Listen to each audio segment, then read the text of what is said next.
Good morning everyone, my name is Crystal and welcome to my video. If you like my videos, please smash that like button. Please do subscribe. It's Thursday morning, it feels a bit warmer than it has been. I think we've had some rain overnight because it looks like the ground is wet. I've just made myself a lovely cup of coffee. So guys, Thursday.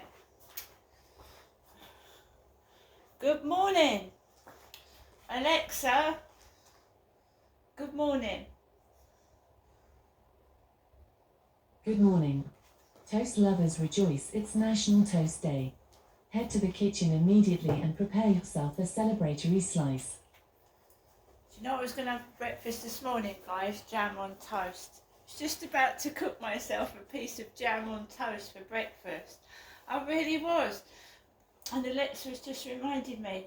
Alexa, what's the time, please? It's 8:15 a.m. Alexa, what's the date today? Today is Thursday, the 29th of February. It's the last day of February, guys. A short month, February. Alexa, what's the weather like? Currently, in Rochester it's 10 degrees Celsius with mostly cloudy skies. Today, you can expect showers, with a high of 11 degrees and a low of 3 degrees. Alexa, can you tell me a joke? Why couldn't the golfer get home after practice? He forgot his driver. And Alexa, whose birthday is it today? Today's famous birthdays include American author, professional speaker Anthony Robbins, Spanish Prime Minister Pedro Sanchez, American rapper, singer, and actor Ja Rule, Spanish Association football player Ferran Torres, and American actor Peter Scanavino. Right guys, so like I said, it's Thursday.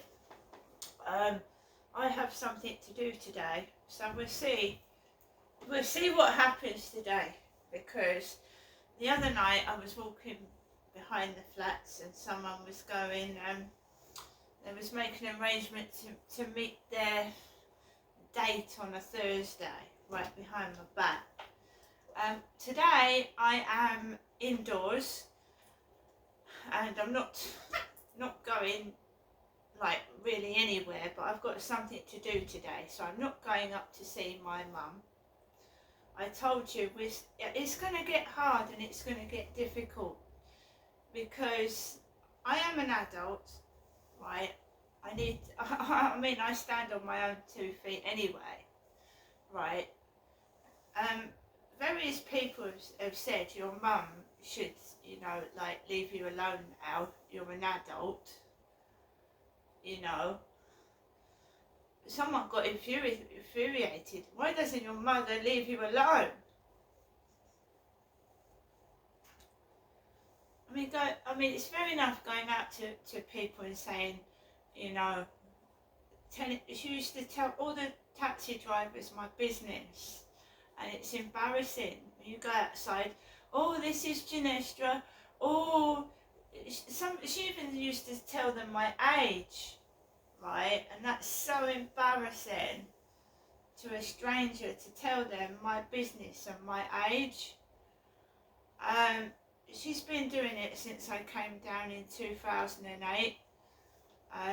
The mum that I remembered when I left Chatham and went to Gloucestershire was a different mum when I came back. I didn't recognise the behaviour of my mother when I came down in 2008. She was acting like a complete stranger towards me. She wouldn't even call me by my first name.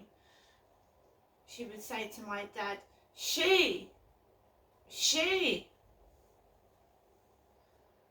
So I don't know what happened to my mum whilst I was away for 20 years, but the person I came down to was certainly not the mum that I know.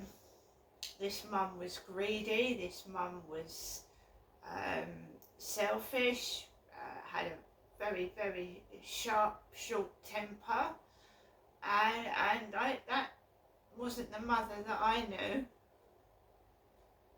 Well, I'd always been treated differently to my sister. When I was 7, my sister Amanda was born, and it was like I was disregarded, and all the attention went on my sister. Now, when you have more than one child, good parents shower affection on the baby and the child, because it's difficult for a first child to accept another baby, you see. So most parents like splash affection on both the older child and the baby, but an older child can feel like, you know, jealous and get upset when another child is born into the family. That is natural. I just felt that I was disregarded, and I became like just someone that could clean and like help prepare the dinner, clean, and I was just like, all the attention went on my sister. It was a difficult relationship with my parents anyway, because my dad was always aggressive and shouted, and he was always drinking. I wouldn't say he was an alcoholic, but he drank a lot and he smoked, and when he didn't get his drink and his cigarettes, he got angry. I was very often sent down to the shops at 7 and 8 years old to go and get my dad's tobacco, his cigarettes, his alcohol. Yeah, because back in the day, children could buy cigarettes and alcohol. They can't do that now. But I very often would come back from the local newsagents with a bottle of whiskey and a packet of cigarettes from my father. It was really bad back then, but people were more trusting. I think, you know, parents must have trusted their children as well.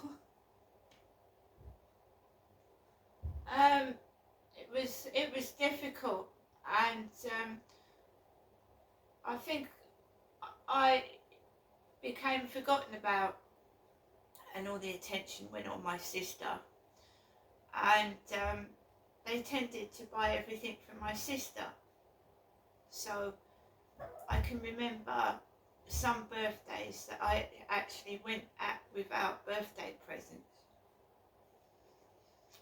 and things like that. And my secondary school, when I first started secondary school at the age of nearly 12 or 11, my mum and dad, they bought me a whole new school uniform with the help of my grandparents, but that had to last me from 11 to the age of 15. So from the first day of secondary school, I wasn't bought any other new uniform. So from the age of 11 right up to 15, nearly 16, I had to wear the same uniform. And you get taller, don't you? You get bigger and taller, and that had to last me. But that my mum used to buy my sister new clothes all the time. She used to have her hair done properly, and my sister became very, very, she knew that she was the favourite. She knew. So she used it to her advantage, and I didn't blame my sister. She used it to her advantage. So my dad would say, don't you do anything to your sister, I'll give you a good hiding. So I was treated, if you read the book by Dave Peltzer, child called It. His mother took a complete disliking to him. His mother looked after the other children in the family, but she treated Dave Peltzer like absolute shit. She did. His mother's dead now, and he's, you know, when someone abuses you, right, how can you have feelings for them, right? You know, how can you bond with someone that's abusing you and shouting at you and just like,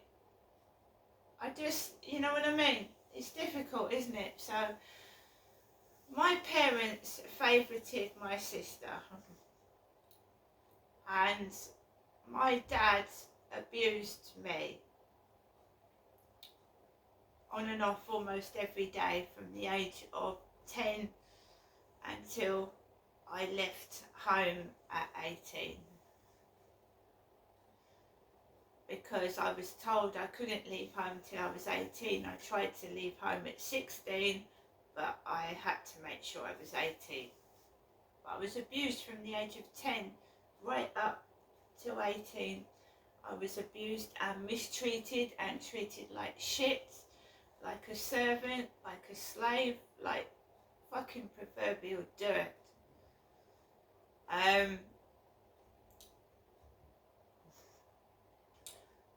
So I'm gonna tell you two instances what happened and has affected my life and my face, and how my mum helped cause it. So I was in London, in the Masonette. Up in London, we lived in a Masonette in Sydenham, and basically my sister, I told you, she knew how to work my mum and dad. She knew how to work them. But she was a little kid, and you can't blame a little child, right? So my sister wanted some more sweets or something, and she was trying to butter my mum up, and she just came out with, "Oh, Jeanette, she hit me, she hit me, she hit me." I never hit my sister. I wouldn't hit my sister. I mean, when, you know, you're a little kid and you might, you know, get a bit jealous, but I never, and I was a kid, a child myself. So my sister went up to my mum and she said, "Janistra hit me," and I hadn't hit her at all. I hadn't done anything to my sister. And my mum said to me, "I'm going to tell your father." I said, Mum, you know, a little kid, Mum, please don't tell Daddy. Daddy hit me. You know, Daddy hurt me. She said, "I'm going to tell your father when he gets in." So my dad comes in from work, and then he gets to the bottle, he starts drinking alcohol. So he's like in a drunk, you know, he's drunk a load of alcohol. And my mum tells my dad, she said, "You know what that, you know, thing has done to Amanda?" She said, "She hit her." And my dad was drunk, he was violently drunk, he was, and I ran into the bathroom, I fucking scooted into the bathroom. He came in with his fist, my dad got his adult fist, my father Derek, got his fist like that, and he punched me. I was sat on the edge of the bath, he punched me right in the face, and my head hit the wall. So he punched me so hard, he punched me from the edge of the bath onto the wall, and blood spurted out everywhere. Blood out my nose. spurted everywhere. So that is why I've got a broken nose. That is why my nose is broken, and it was broken at the age of 9 or 10 by my dad when he punched me in the nose with his fist. Oh, I'm sorry. I was carried off and put on my mum and dad's bed. They wiped the blood up between them, and I wasn't taken to the hospital.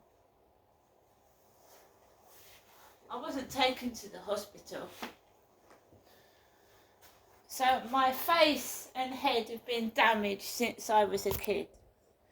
Now I know my dad hit me clean in the nose and broke my nose and possibly damaged my head. But my mother, that's a caring mother, is it? That's a caring mum.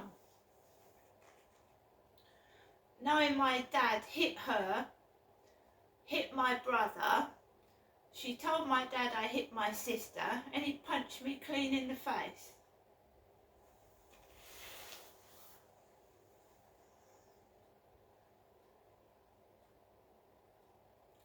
And every time I see my mum, I just see a pathetic, useless person that helped my dad do what he did to me. That's all I see. And I just want people to understand I'm not violent, I'm not aggressive, but every time I see my mother, it reminds me of what they both did. Because she helped him.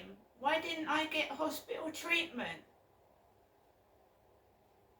Why did she tell a violent man I'd hit my sister, knowing full well that he was a drunk, an alcoholic, and a dangerous man? And I was about 9 or 10 years old. I was a kid myself, right? I have felt all my life like I've been punished for something I haven't done. I've been mistreated, bullied, and beaten. And I'm sick and tired of it. In my opinion, standing there and watching my dad punch me in the face, not calling an ambulance or even a doctor, I mean, that's disgusting. Right? Everybody blames me, everybody looks at me like I'm shit, right? I've been through a lot. And I just want everybody to know, right? But when a child, even if I did, say I did just went like that to my sister, which I didn't, you don't punch a child in the face, do you?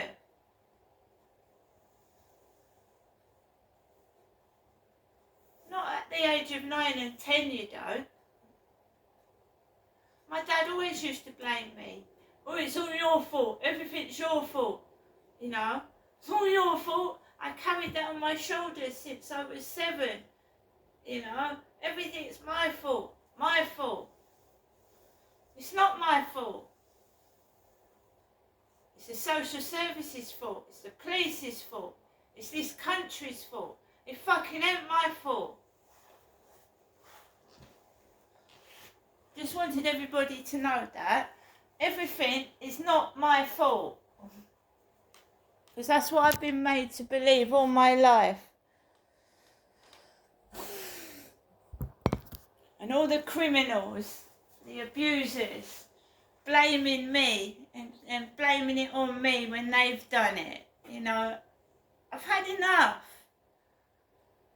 Right? And all the tea in China, all the money in the world can't make up for the abuse that's been inflicted on me. It can't. And don't manipulate me with money, right? I'm like my dad, I'm a thief. They'd have me starved to death. They fucking would.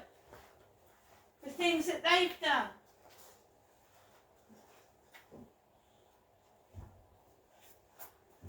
So when you look at me, guys, when you look at me, especially the trolls and bullies, why is my nose like this? My father punched me in the face when I was 9 years old, right? And I wasn't even taken to hospital. I was just left like that. For all I know, I've suffered from a sort of brain injury all my life. Why do you talk like that? Why is your face like that? Would you like to have lived like that? With parents like that? I don't think so. See you later.